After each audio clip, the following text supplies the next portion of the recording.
마태복음서에 보시면은요, 이런 이야기가 있습니다. 내 형제가 죄를 범하거든 가서 너와 그 사람만 상대하여 권고하라. 만일 들으면 내가 내 형제를 얻을 것이요 만일 듣지 않거든 한두 사람을 데리고 가서 두세 증인의 입으로 말마다 확증하게 하라. 만일 그들의 말도 듣지 않거든 교회의 말하고 교회의 말도 듣지 않거든 이방인과 세리같이 여기라. 이렇게 되어 있습니다. 그런데 이 말은요, 다른 복음서에는 나타나지 않아요. 물론 누가복음서에서는요, 무슨 이야기를 하는가 하면 너희는 스스로 조심하라. 만일 내 형제가 죄를 범하거든 경고하고 회개하거든 용서하라. 그리고 나서 만일 하루에 7번이라도 내게 죄를 짓고 7번 내게 돌아와 내가 회개하노라 하거든 너는 용서하라. 이렇게 이야기하고 있는 것은 있습니다. 더해서 마가복음이요, 원복음이라고 하는 복음서죠. 이 마가복음서에서는 아예 이런 이야기가 없어요. 다만 이 구절의 전후로 있는 이야기가 있습니다. 그게 뭔가 하면 누구든지 나를 믿는 이 작은 자들 중 하나라도 실족하게 하면 차라리 연자맷돌을 그 목에 메고 바다에 던지는 것이 낫다라고 이야기하는 것, 그것은 마가복음에도 나타납니다. 그럼 다시 한번 볼까요? 전체적으로 마가는 없는 이야기고요, 마태와 누가만이 가지고 있는 이 구절인데 내 형제가 죄를 범하거든 가서 그 사람만 상대해서 권고를 먼저 하고 만일 들으면 형제를 얻은 것이요 만일 듣지 않으면 두세 사람을 데리고 같이 가서 그 사람의 말마다 하나 말을 따져서 확증하게 하고 그래도 말을 듣지 않으면 교회 전체에 데리고 가서 말을 하고 그래도 듣지 않으면 이방인이나 세리처럼 버려라. 이렇게 18장 15절, 16절, 17절의 이야기를 하고요. 그리고 18절부터는 마태복음 이야기입니다.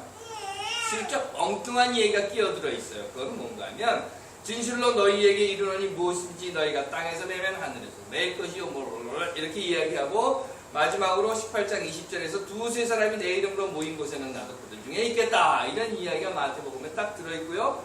그러더니 다시 무슨 이야기가 나오는가 하면 그때 베드로가 나와서 주여 형제가 내게 죄를 범하면 몇 번이나 용서하니까 7번입니까? 그러니까 예수가 7번씩 70번이라도 해라. 이런 이야기가 나왔다라고 되어 있습니다. 그러면 앞에 이야기가 잘 안 맞아요. 왜냐하면 앞에서는요, 죄를 범한 사람이 있거든 혼자 가서 이야기하고 나중에 두세 사람이 가서 이야기하고 교회가 가서 이야기하고 하고 그래도 말 안 들으면 내쫓아 잘라버려 이렇게 했던 것인데 중간에 엉뚱한 이야기 하나 들어있고 그 다음에 쓱 나오는 이야기가 7번씩 70번이라도 용서해라 이렇게 되버리고 말았어요. 물론 어떤 사람들은 앞에 이야기는 뭐 회개를 했다 안 했다 뭐 이런 거 뭐 뒤에 이야기는 회개를 했기 때문에 그렇습니다 라고 말을 하기도 하지만 분명하게 성서에 나와 있는 말은 앞에 있는 이야기나 뒤에 있는 이야기나 회개하면 몇 번 용서를 해야 합니까? 라고 하는 회개라는 단어는 들어있지 않다는 겁니다. 오히려 누가복음서에서 보시면은요, 앞에서 읽어드린 대로 17장 3절에서 너희는 스스로 조심하라. 만일 내 형제가 죄를 범하거든 경고하고 회개하거든 용서해라 하는 이야기가 누가복음에는, 그래서 회개라고 하는 단어는 누가복음에 들어있습니다. 또한 누가복음에서는요, 두세 사람 데리고 가서 말하고 그래도 안 되면 교회에 끌고 가고 뭐 그래도 말 안 들으면 이방 세리처럼 내쫓아 이런 말은 전혀 없습니다. 다만 누가복음에서는요, 하루에 7번이라도 내게 죄를 짓고 7번이라도 돌아와서 내가 회개하노라 그러면 용서해줘라 이런 이야기는 있어요. 그 말은 마태복음은 회개라고 하는 단어가 없고 누가복음은 회개라고 하는 단어가 있고 마태복음은 뭐 두 사람, 세 사람 끌고 갔다가 그 다음에 말 안 들으면 교회 데리고 갔다가 그래서 말 안 들으면 잘라버려 뭐 이런 이야기가 나오지만 누가복음은 아예 그런 이야기를 하지 않는다는 거예요. 그 말은요, 마태복음은 뭔가 좀 특별한 생각을 가지고 있었다는 거예요. 즉 어떤 자료, 우리가 흔히 생각하고 있는 예수 어록이라고 하는 자료가 있었습니다. 이건 오늘날 우리가 갖고 있는 복음서에 들어있는 어떤 부분들을 칭하는 거예요. 그래서 예수 어록이라고 하는 자료가 있었는데 그 자료를 마가는 가지고 있지 않았고 마태와 누가는 가지고 있었어요. 그래서 이 예수 어록으로부터 마태와 누가는 그 어록에 나와 있는 이야기를 끄집어냅니다. 그리고 그렇게 끄집어낸 이야기를 마태는 마태 나름대로 해석을 하는 거예요. 그렇다면 왜 마태는 그렇게 했을까? 제가 여러분들께 몇 번 말씀드렸는데요. 마태는 마태의 교회라고 하는 것을 지금 눈앞에 두고 있습니다. 그 말은요, 마가복음은 그냥 있는 대로 기록한 것이고, 누가복음은 이 있는 사실들을 역사적으로 정리한 것이라고 하면, 마태는 이 복음서를 직접 자기 눈앞에 있는 교회, 그 교회에 사용하기 위해서 썼다는 겁니다. 마치 자기가 써놓고, 자 봐, 여기 성서에 이렇게 예수가 말했다고 되어 있잖아 하고 내밀기 위한 근거, 즉 자 이게 바로 예수의 말이야, 이대로 따라 라고 하기 위해서 마태는 이 마태복음서라고 하는 것을, 물론 다 자기 마음대로 쓴 건 아니죠. 하지만 큰 틀에 있는 예수의 사건을 자기의 의도에 따라서 바꿔놨다는 거예요. 아니, 바꿔놨다고 하면 또 안 되겠죠. 자기의 의도에 따라서 해석해놨다는 거예요. 물론 이런 해석이 너무 극단적인 건 아니냐 하고 생각하시는 분이 계실 수 있을 겁니다. 하지만 어느 정도 개연성이 있는 것은요, 여러분들 잘 아시는 대로 마태, 마가, 누가라고 하는 이 복음서 중에서 교회라고 하는 단어는 마태복음만 있어요. 마가복음에는 교회라고 하는 단어 사용한 적이 없습니다. 누가복음 역시 교회라고 하는 단어 사용한 적 없고, 뭐 요한복음은 딴 얘기를 하는 거고, 오직 마태복음만이 교회, 에클레시아라고 하는 단어를 딱 3번 사용합니다. 그 말은 마태만 지금 교회를 보고 있다는 이야기예요.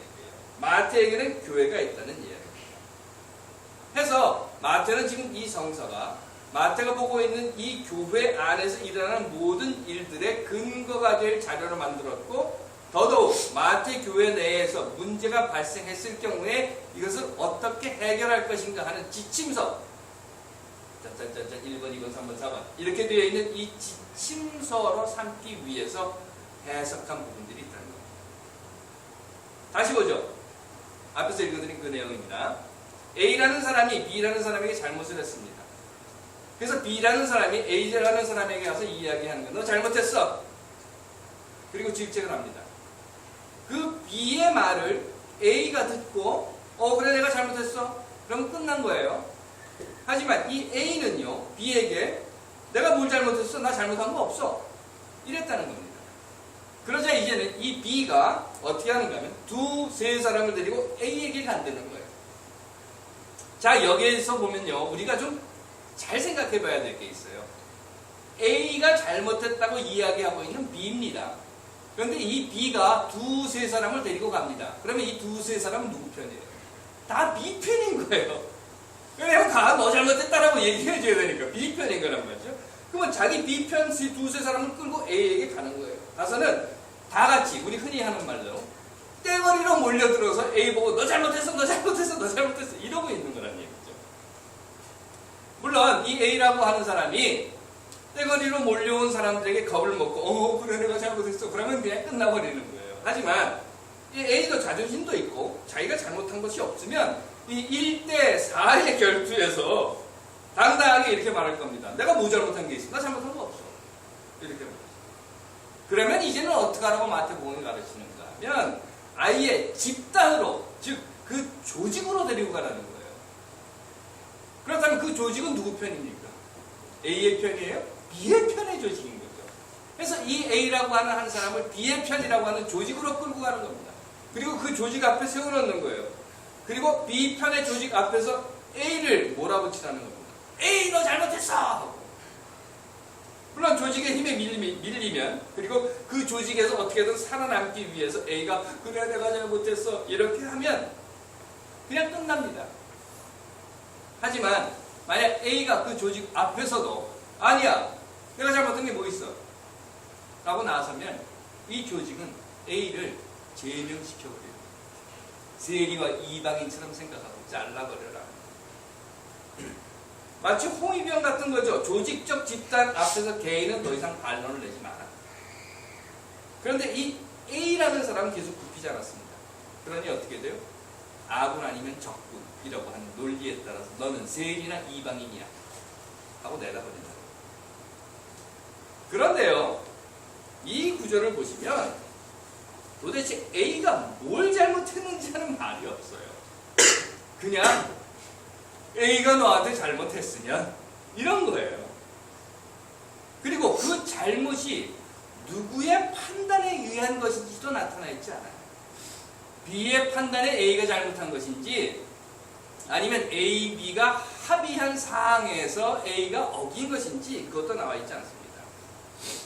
또한 이 구절은요, 두세 명을 데리고 올 수 있는 B, 또 A를 끌고 자기 편의 집단으로 데리고 갈 수 있는 B라고 하는 사람이 등장합니다. 그렇다면 이렇게 본다고 합니다. 우리가 그 전체적인 그림 안에서 이런 상황을 그릴 수가 있어요. 이 구절은 두세 명을 자기 편으로 만들고 끌고 올 수 있는, 그것이 능력이든 실력이든 그 무엇이라도 가지고 있는 자, 더 나아가서 두세 명 정도가 아니라 집단이라고 하는 그 전체를 자기 편으로 만들 수 있는, 아니 자기 등 뒤에 딱 대고 있는 그런 능력이 있는 자, 그들의 말에 까불지 마라. 그런 이야기가 되버리지만 한마디로 조직의 말에 대들지 마라, 이런 거예요. 물론 여기서 마태가 보고 있는 조직이라고 하는 것이 교회입니다. 왜냐? 앞에서 말씀드린 것처럼 지금 마태는 교회를 가지고 있어요. 그리고 그 교회 안에는 이의 있습니다, 이런 사람이 있다. 잘못, 죄를 범했습니다. 물론 내가 누구를 이유 없이 때렸다거나 이런 경우는 이유 없이 폭력을 휘두른 잘못, 내가 누구 것을 훔쳤다거나 이런 것은 명백히 보이는 잘못이에요. 사람을 죽였다, 어떤 경우에서든지 그건 명백한 잘못입니다. 이런 것 말고 두세 사람을 데리고 가지, 이런 것은 두세 사람을 데리고 가지 않아도 분명히 눈에 보이는 잘못인 겁니다. 그런데 지금 두세 사람을 증인으로 데리고 가야 하고 교회 앞에 끌고 가야 하고 하는 이런 문제라고 하면 이건 흔히 말하는 십계명의 잘못은 아니라는 거예요. 이건 뭔가 이상한 냄새가 나는 거예요. 이건 쌍방, 그러니까 A와 B가 합일되지 못한 그 어떤 것이 있었다는 거예요.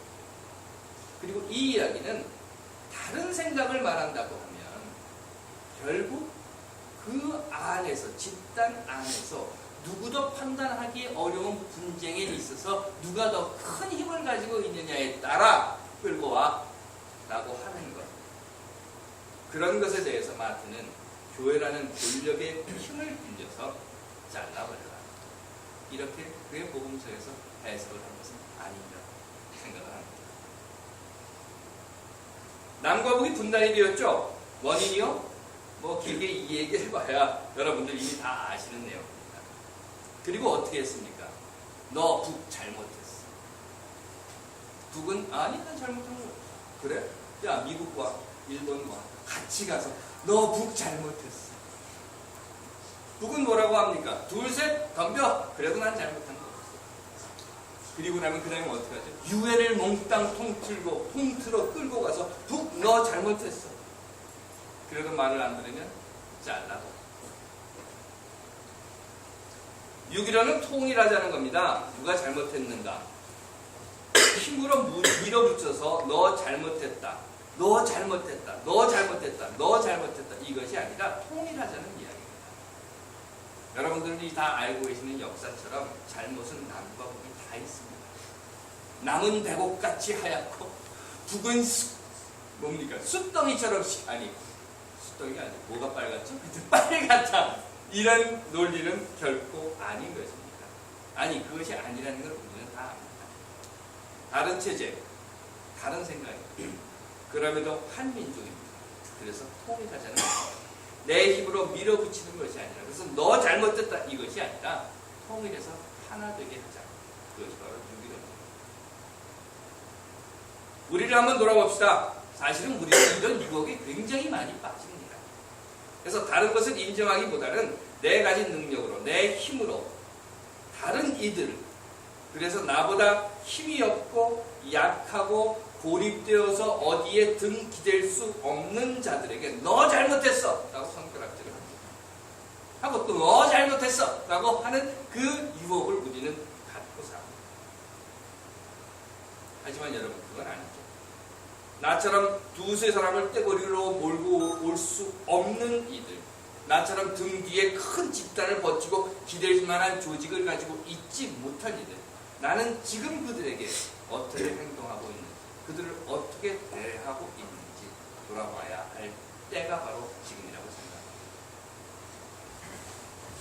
하나님께서 사랑하시는 여러분, 오늘은 Father's Day라고 합니다. 가정의 가장 되시는 여러분, 사회의 가장 되시는 여러분, 국가의 가장 되시는 여러분, 세상의 가장 되시는 여러분, 내가 가정에서 가장 많은 편을 가지고 있는 자라고, 내가 가정에서 가장 많은 것을 가지고 있는 자라고, 내가 가정에서 가장 큰 목소리를 낼 수 있는 자라고 해서, 가장이라고 해서 내 가정에서, 아니 가정뿐만 아니라 사회와 국가 그리고 세상에서 가장 적은 소리를 가진 자, 가장 혼자 떨어져 있는 자, 가장 적게 가진 자, 그들을 무시한다고 하면 우리는 진정 참된 가정의 모습은, 아니 가장의 모습은 아닐 것입니다. 오늘 6월의 두 번째, 세 번째인가요? 6월의 16일 Father's Day에 우리 다시 한번 생각해 봅시다. 가정뿐만 아니라 우리가 사는 세상에서 가장 적은 소리를 가진 자의 편이 되어줄 수 있는 아버지는 될 수 없습니다. Father's Day라고 하고 설교를 이렇게 끝내면 아버지 되시는 여러분들 너무 섭섭하실 것 같아서 이렇게 한마디 더 합니다. Happy Father's Day. 기도하겠습니다. 오늘 하나님 보시기에 아름다운 아버지들의 모습이 되게 하옵소서. 아멘.